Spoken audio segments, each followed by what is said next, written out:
Okay, so we're back. This is part two of evolutionary design with selection pressure. Until now, let's look a bit at the code and what we've done.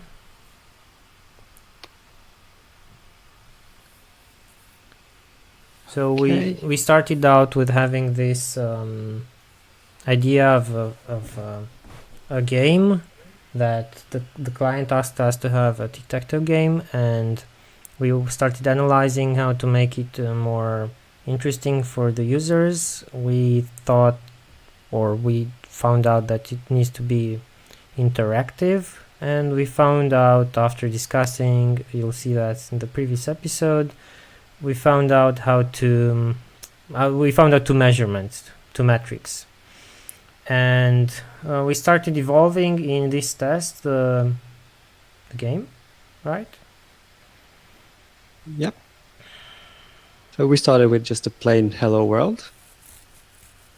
And then we added some inputs. We were interacting with a player, like asking him for a name and then for a confirmation to start or not to start. And for each interaction, we were measuring the complexity as the number of choices that the user had when he was making the choice. And this adds up to our business metrics that we are constantly improving. Mm-hmm. Yeah. And this is where we are. So So this isn't shippable yet. Would you now start refactoring this? you can see some patterns, but I will Yeah. wait for more things to appear Mm-hmm. Okay. before investing more time in refactoring. You Okay. can see that we're always adding interaction and we're Yeah. increasing the complexity. But the value is a bit different. A bit different. Mm-hmm. The only And thing I'm concerned is not wasting time with duplication of texts and so on. So that's the only thing now. But I think it's fine. Like we have here, we always have duplication of things that are like here with Adi, the text here is the same as at the top. What we give it as a stub to the stream and yeah, stuff like that. So yeah, but I think that's fine. As long as we know what's in here, I think that's fine.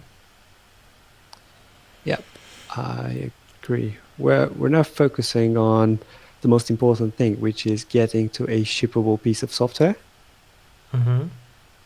to certain degrees. So right now there is no game. It's just the intro to a game. Mm-hmm. How about we add something that looks like a game? Okay. What do you have in mind?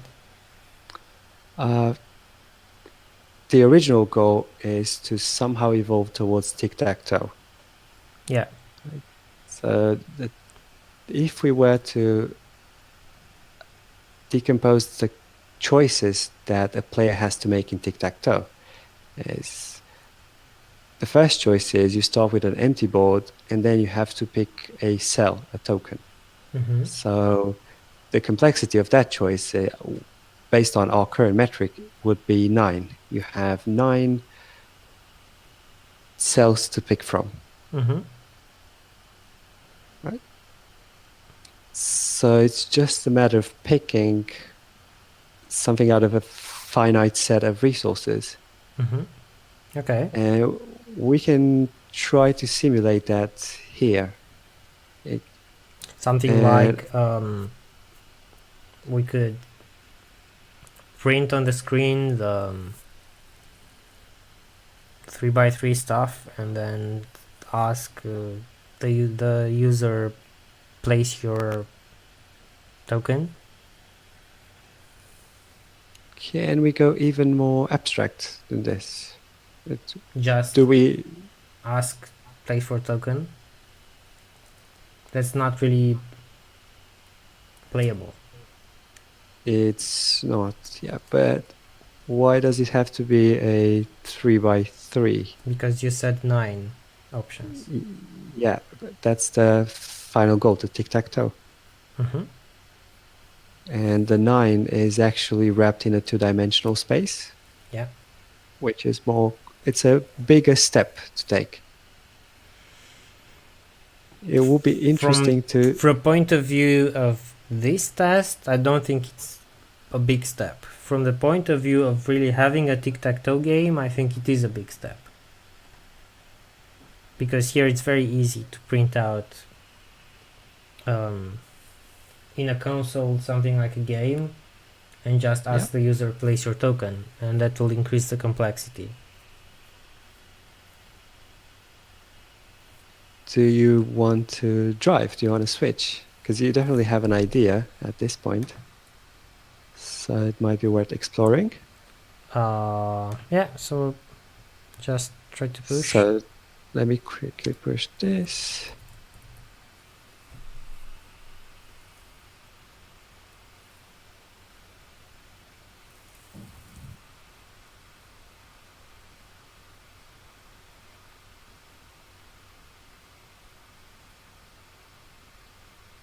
Right, I've pushed.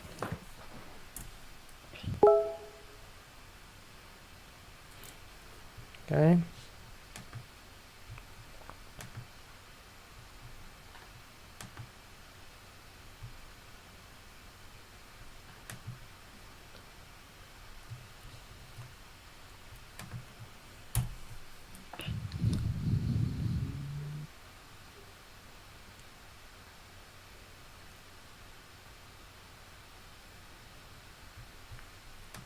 Okay, so now here, after we do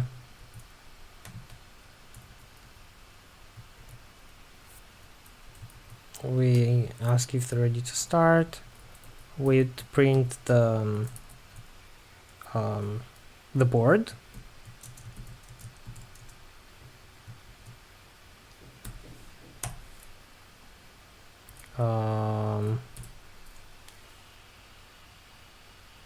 It's 1, 2, yeah, it should be 4, like that.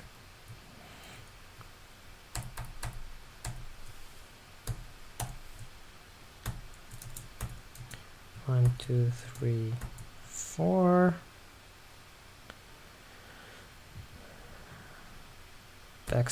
\n. 1, 2, 3, 4. We'll see if it looks right or not. Yeah. The only thing that bothers me is that we're increasing the complexity too much. So we're jumping from adding 1 complexity to suddenly adding 9 options. I'm just wondering if there's a way to increase the complexity gradually. It is, but do we need it? We can always have just one by one or something like that. But is it important? Will it make a game? I can imagine a 2x2 game that would be somehow playable. Yeah, but I don't think there's very a big difference in effort of creating a 2x2 and a 3x3, while the complexity is a lot more different. Okay. So that's Sounds what good. I'm saying. So if I do this, what means? It means that complexity should increase with 9 and interactions with 1, right? Yeah. Okay. And after saying yes, the player should be able to do something like to place a token, right? Yeah.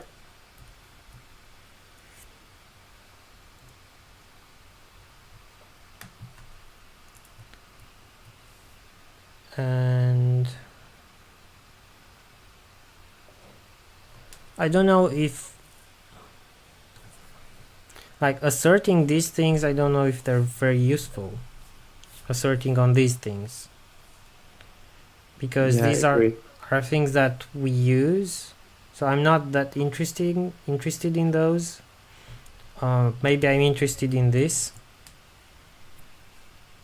I think that's the only thing I'm interested in fact. You know what's interesting? So we've been discussing about interactions and complexity. What else makes a game a game? And I think it's the concept of the reason why our game is not playable is because it does not have a clear winner or a goal. It lacks a goal, an exit criteria. What means that the player won or lost? Or what is Yeah, the goal? Why is the person for playing the game? for sure, yeah.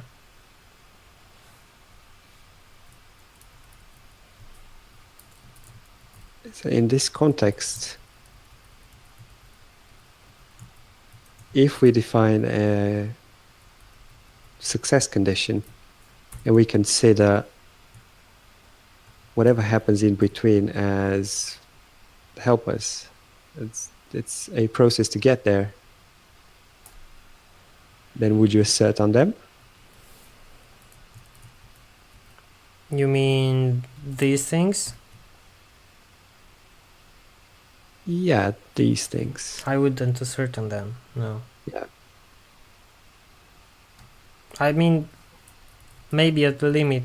Now they're here, I don't mind, but I think they're not that important for our purpose now. Yeah. That's the only thing I'm saying. Okay, wait a minute. So when after you're ready to start. So this should be here. And this should be here like that.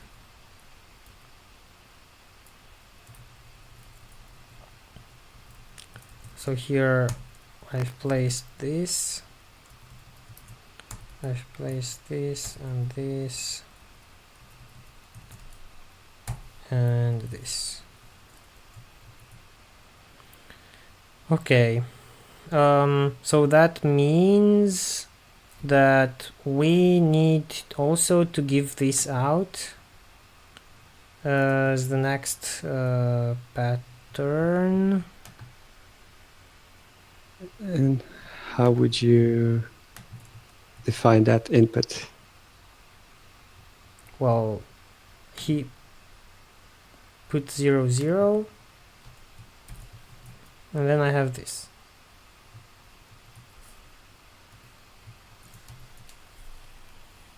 Is that an input or Yeah, that's an output? it's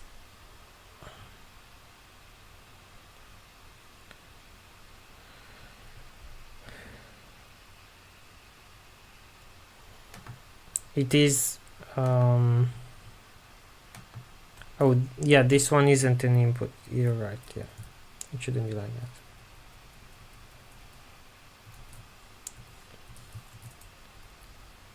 So are you ready to start? Then and here it should be 9.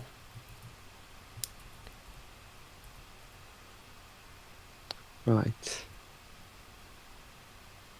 And also I need to print it out, and I need wait, it's a bit too late to do this. So what I need to do, the next line would get the information from there, so I don't need this, but I just need to do this, I guess. So it will print the following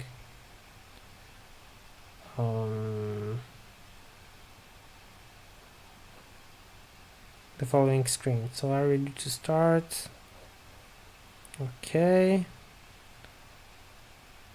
expected this, but actual this. Oh, because we're asserting on \n, right? And then we're splitting Yeah, we're with splitting on that.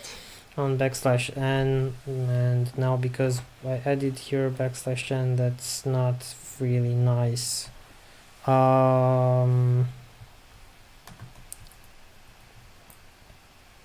Is this gonna work?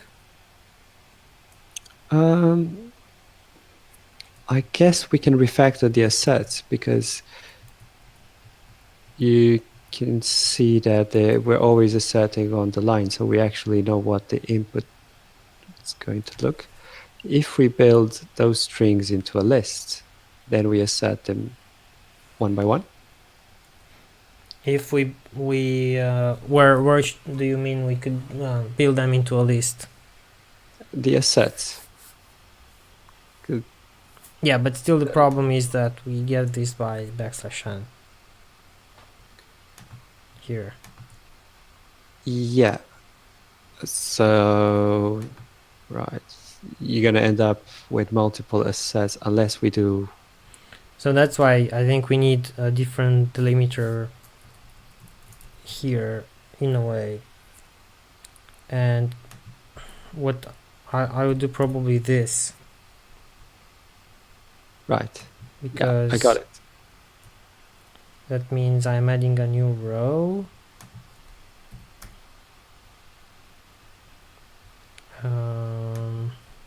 Adding a new row. This is an input. I think it should be the same, right?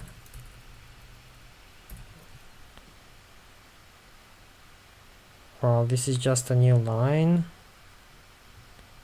If I do this,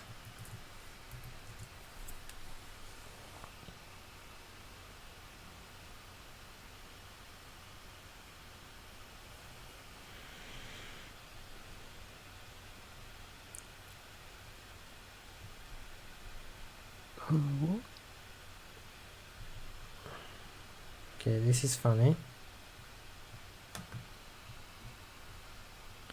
So we're expecting Adi, but in fact there is nothing.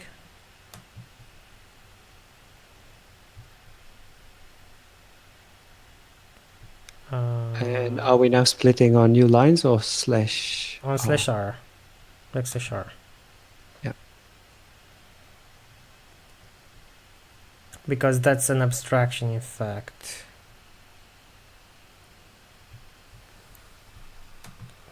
So the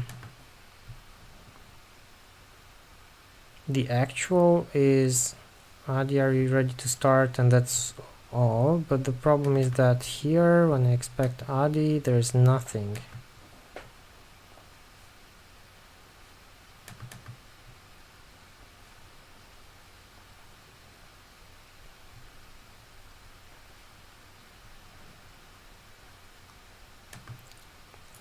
So let's go back. Right. If we do this,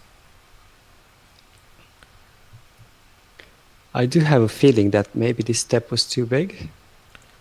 at this hour, yes. Otherwise, I don't think so. But at this hour, for sure.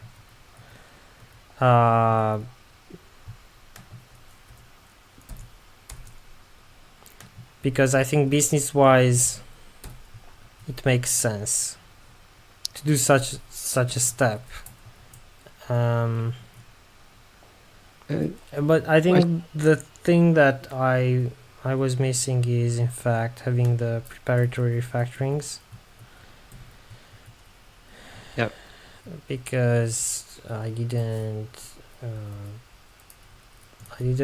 look at the fact that \n was all over the place. We also need to revert the /r. No, I want to keep the \r. Oh, you want to keep it? Because what I want to do is to see why is this like that.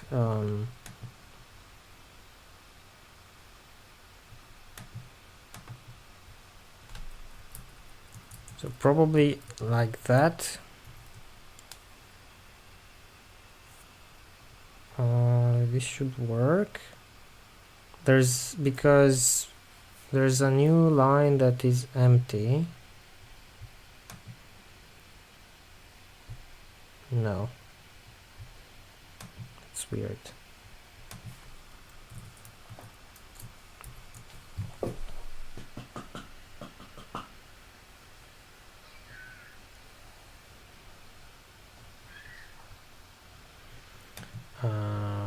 Forget about that.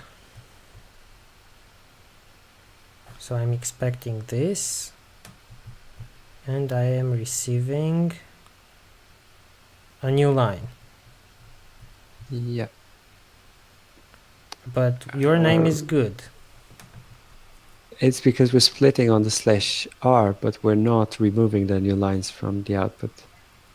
So you still have /r and /n. So you're saying place all. Is that what you're saying? Yeah.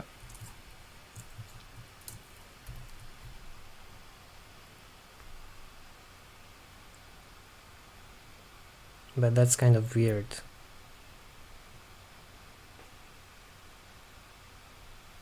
Isn't it? Because the split should work. Yeah. And you're not seeing the split happening. But we're not seeing hello world either.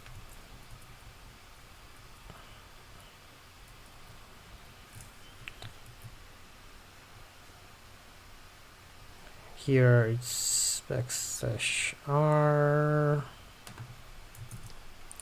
Okay.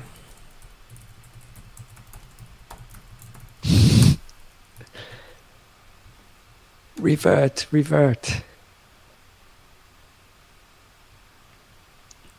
So that's why I don't like duplication.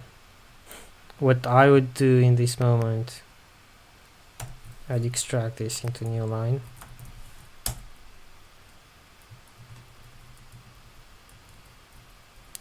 And wait, not in line. And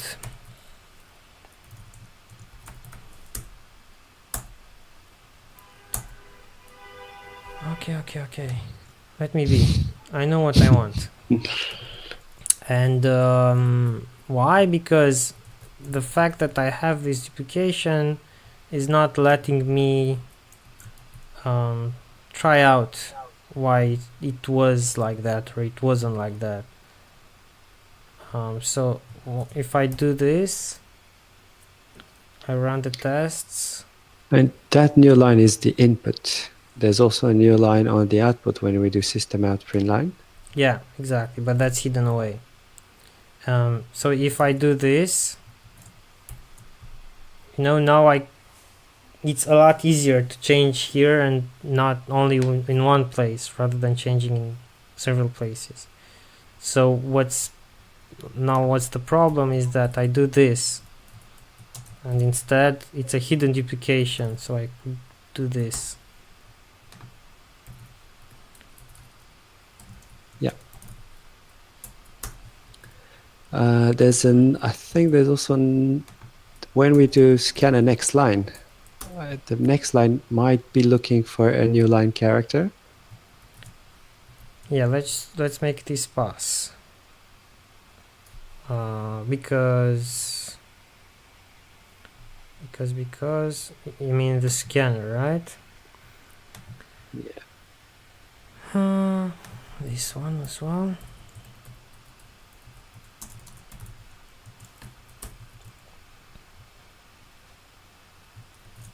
Okay, and yes, probably the scanner looks for a new line. But it's fine now. So it's not looking for a new line. No, I think the scanner is looking for the stream that was not yet taken from the as input from the console. So it's the last thing. whatever it is, you know. So in my view here, it wasn't a too big step, it was an unprepared step. Right. And the fact that we didn't prepare with these refactorings. Extracted new line.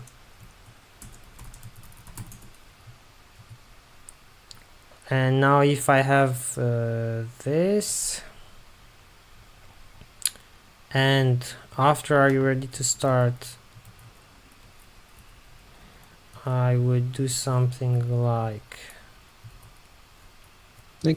Can I propose a smaller step instead Yes. of going for the 9 tokens? Yes. What if we only go for 2 cells? I could go with 1. That's With, I guess, with 1, but there's no option here. no, but there's an input. There's an input, right? You got it. I'll just put it like that. Yeah. To make sure they're... yeah. Yep. But you still have to choose. You have one option of 1, and we said complexity is the number of choices. So we are increasing the complexity by 1. Oh, okay. I'm not sure if it's the right metric, but that's how we defined it from the start. And then something like that should appear. Yep. After this, we take the new line, and the new line after are you ready to start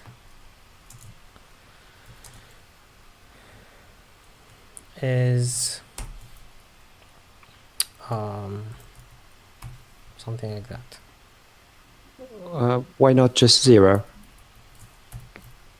Because we have a one-dimensional array. Yes, that's enough. And now what we are expecting is to increase complexity with 1 and interaction with 1.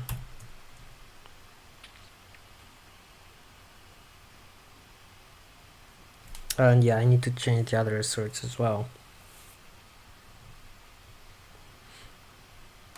So here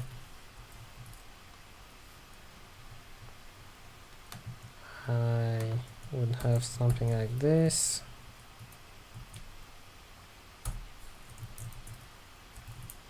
And I'll have something like this.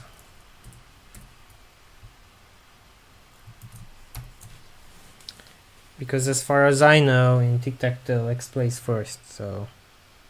Yeah. Okay. So Edit a board 1 by 1 X plays. So by the looks of it, I think we can turn this into a game, like a silly game, but it will be a game. Okay, let me push and you can show me how. Yeah. Okay, pushed.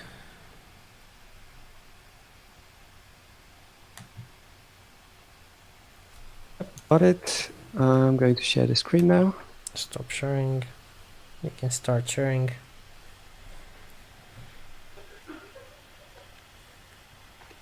Right. Here it is. That's where we left, right? We have the new lines and we have space and an X. Right? The game that I'm thinking of will increase the complexity, but it will also become a game. Here's what I'm thinking. What if we present the user with 2 options, right? Like 2 cells. And 1 cell has an X. And the user wins if he gets 2 in a row. So the option presented is the user has to select either 0 or 1. He has to think that, yeah, in order to get 2 in a row, I need to select 1. If he presses 0, then it's a loss. So that's a tic-tac-toe with just one player, um, and a board of 1 by 2. Board of 1 by 2, and you only have one option. You can, Yeah. if you press 0, you've lost your choice, even if 0 is already taken. Mm-hmm. Yeah, and then the message instead of "Hello World" would be something like "You won, congratulations." Yeah. Mm-hmm. Okay, let's do this. And this, so I'm just going to duplicate this here for now.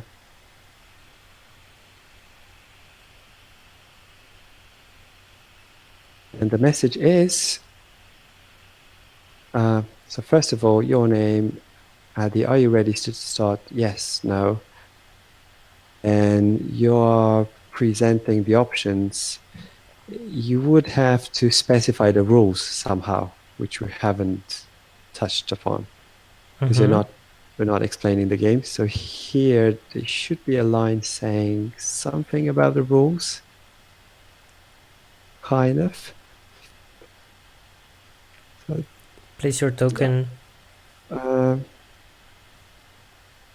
Place your token to get 2x in a row. So to get to To I'm get just a flashing line. it up. It's a line. To get a line. Place your token to get a line, right? And here we're saying you won. Yeah. Yep. 6. And What's going to happen with the interactions? We're not increasing the number of interactions, right? while you're placing another token, I think you are. So you It's have one interaction on. Wait, go back there, here, please. right? Yeah. So you have one interaction on 66. Then you Yep. have one interaction on 67, and then one on 69, and one on 70. What I was thinking is just one interaction, and this is the initial state. Oh, So okay. this is like a Then you puzzle, don't. Then you don't increase the interactions. Yeah. but we're increasing the complexity because the user can say 0 or 1. Yes. We're just making this more difficult, and we're adding an acceptance criteria, like a winning condition. Mm-hmm. And here we're starting by displaying this, but we should also display the token. Let me run the tests. It failed before.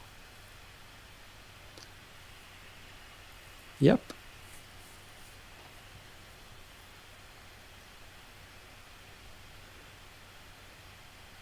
This one. And new line. A new line. I missed that.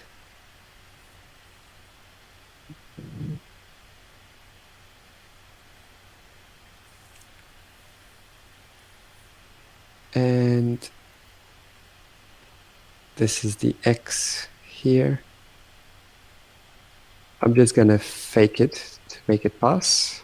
Mm-hmm. This will highlight the fact that we are missing a test for the other option. Like what happens if you press 1 or 0. So this is the assertion on You're the not. complexity. And the number of choices becomes 2. Yeah. We won. Yeah, I won. Great. So our game will ask for a name. Then you start the game, just to get you in the mood. You get an instruction and a puzzle. And based on your answer, you either win or lose. Obviously, we haven't covered the lose scenario, but that would probably be my next test. Mm-hmm. But that's not, that's an option state, so I need another type of input. Like, this is our current input. We're Which pressing is 0. wrong, by the way, but I know. That's why we need a different test. and also here I think we need one more assert because that input is wrong.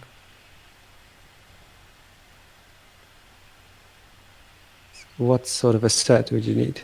That in the moment when you put 0, the token would appear at 0 and 1. not at 1, or Yeah. not at 0, 1, let's say, because now you are, well, you have you have 2 dimensions already. That's not right from any point of view.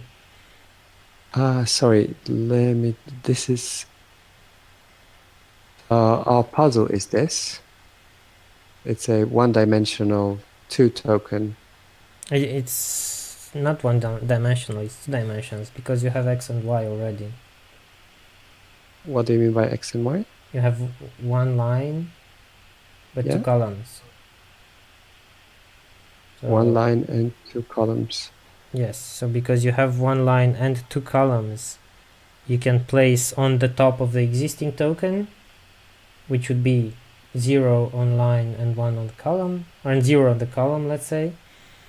Or you can place where it is now placed, and that means 0 on the line but 1 on the column. Yeah. I was not thinking about the 0, given it's a one single line. I would ask for, so this first option is 0 and the second option is 1. Mm-hmm. Something like this, just to Yeah, you can not simplify it. Okay. So not then, worry about the 1. okay, so then what we need to place is 1. Yeah, to make the tests correct in terms of our input. And even check it, in a way. Check the fact that when I placed the token there, I placed the token there only when I said 1. So that would be a test I would write in the future. Yes.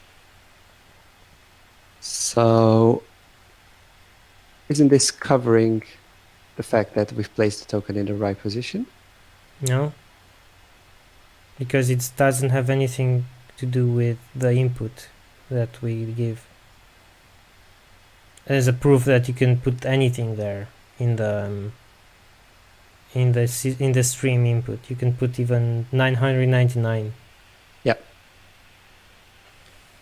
But from our perspective, I think we're missing the test for other inputs. The test for 0 and probably the test for... We're missing, yeah, we're missing the tests for inputs generally, I think. Yeah. Yeah. But the other inputs weren't that important. This one it kind of is, because depending on it you can win or lose. So that's why, for me, that's more important. And what would be the next step? Based on the game, is it playable? Now, well, it is playable. I think the next step would be just to test the inputs and to have another message saying you lose. Yeah. But that's from the point of view of the business. From the point of view of code, tons of refactoring. I agree. There's loads of things. What would you want to focus on next, Adi? Just trying to wrap it up for now and maybe continuing it to the next episode. Sounds good. Would you wrap it up with a little refactoring or with the missing tests?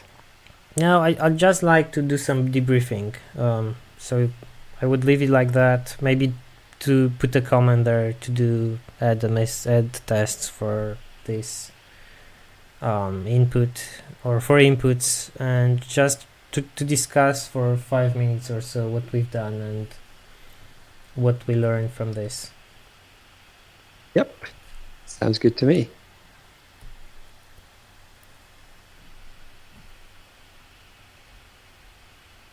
I'm writing the to-do here. Mm-hmm. Very well. Inputs, and we're talking about the 0, right? Token at 0, Mm-hmm. token at wrong number. Mm-hmm. And then add a test for losing. The test for what? Losing. For losing. Yep. Right. So I guess that's it. Mm-hmm. Maybe commit. Okay, so let's see how was this for you? How was this for me? It's interesting having to think about the business metrics first. It sparks interesting discussions, Mm-hmm. and starting to measure the business metrics from the beginning. In my mind, it makes a lot of sense because you're building up the capability of testing your assumptions later. Mm-hmm. And this can also be deployed to production.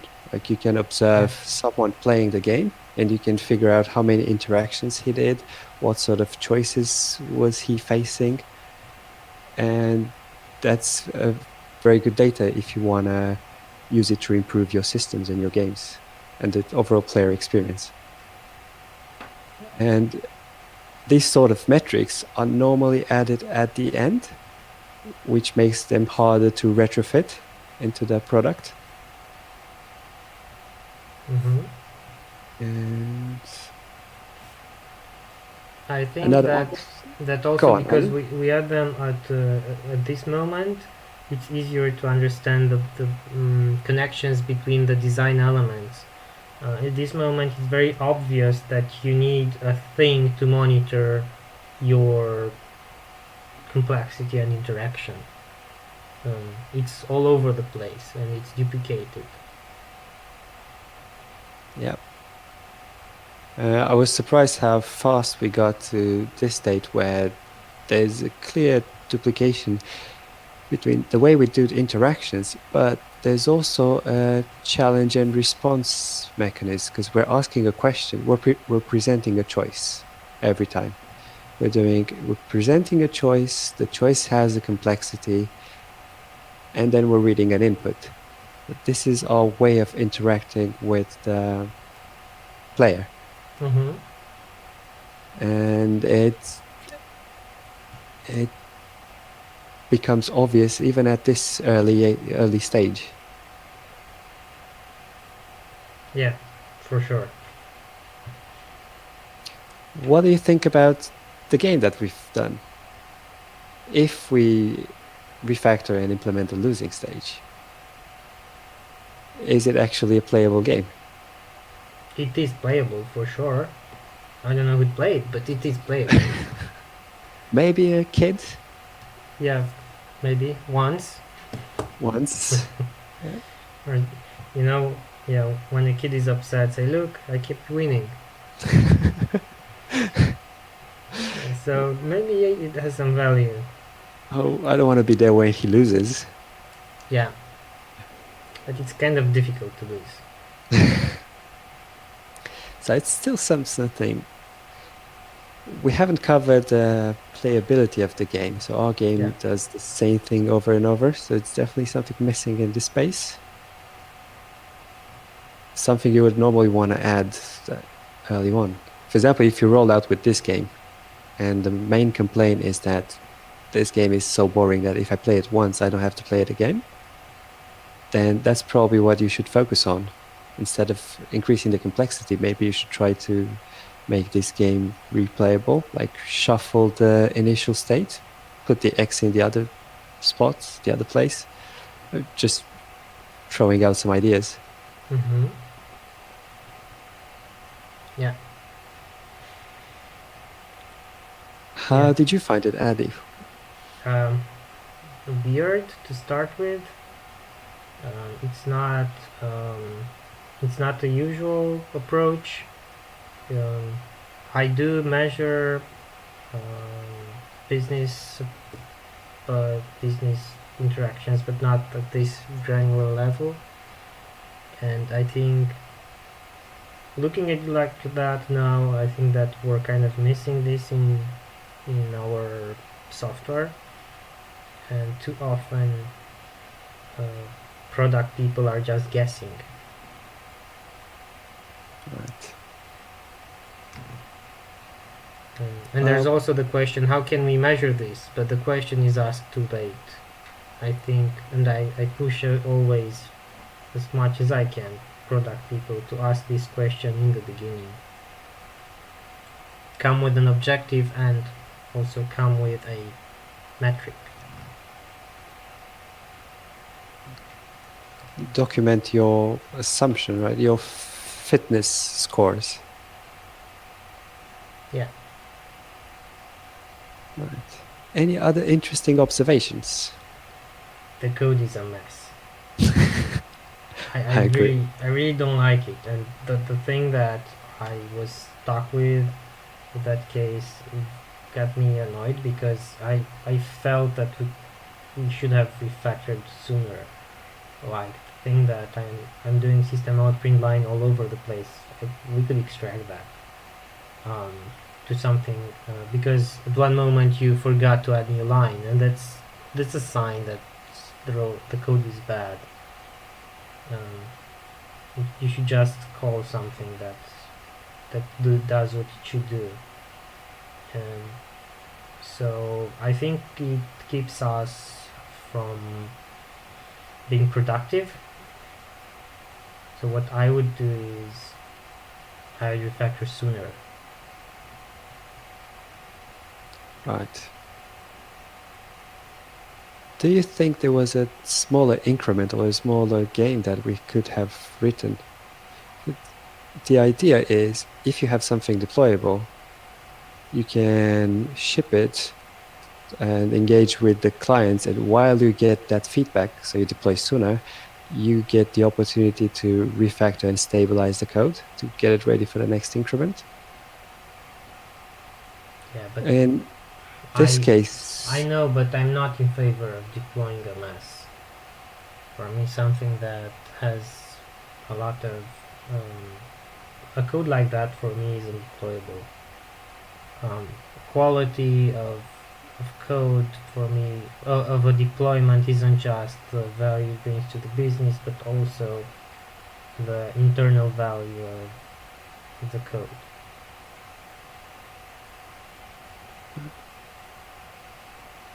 okay, sounds good. Because sometimes and very often it happens that they say, yeah, that's great, very great. Can you make this small change?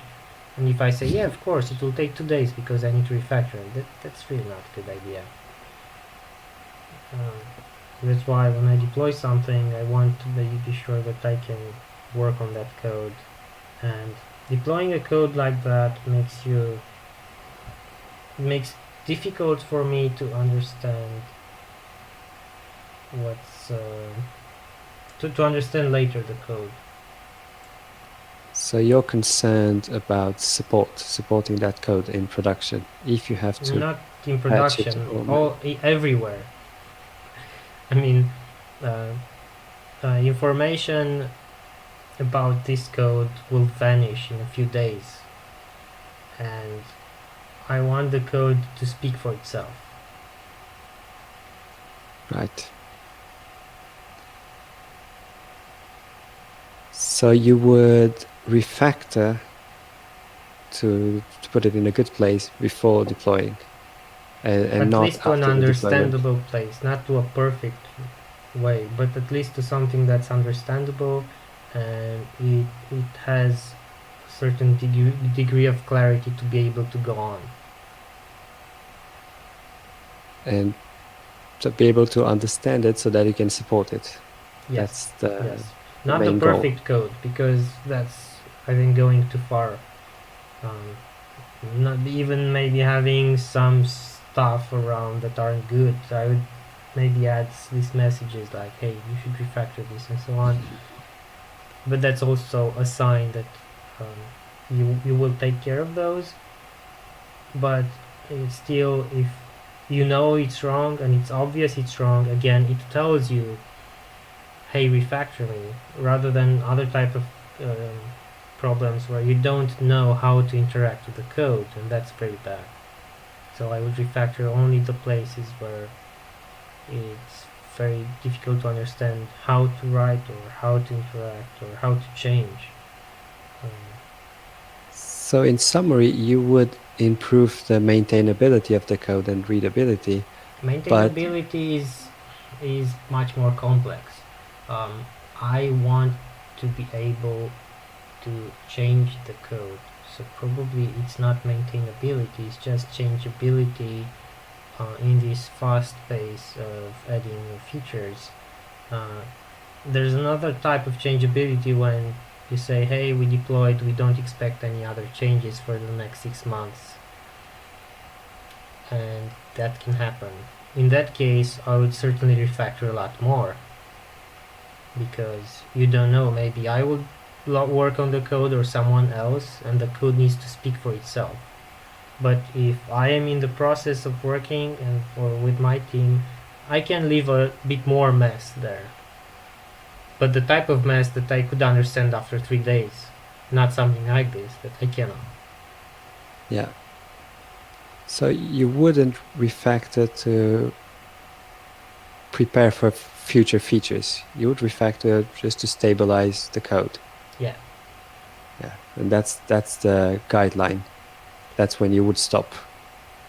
In this moment, yes. If I would have a lot more code, probably I would refactor to prepare also for new features. But in this moment, I don't think it's important. Yeah, these are some good insights, Adi. Right. What should we do next? Um, well, I don't know. I think we could go on this in the next episode, and just, let's just see where it goes. I guess a refactoring episode will be necessary.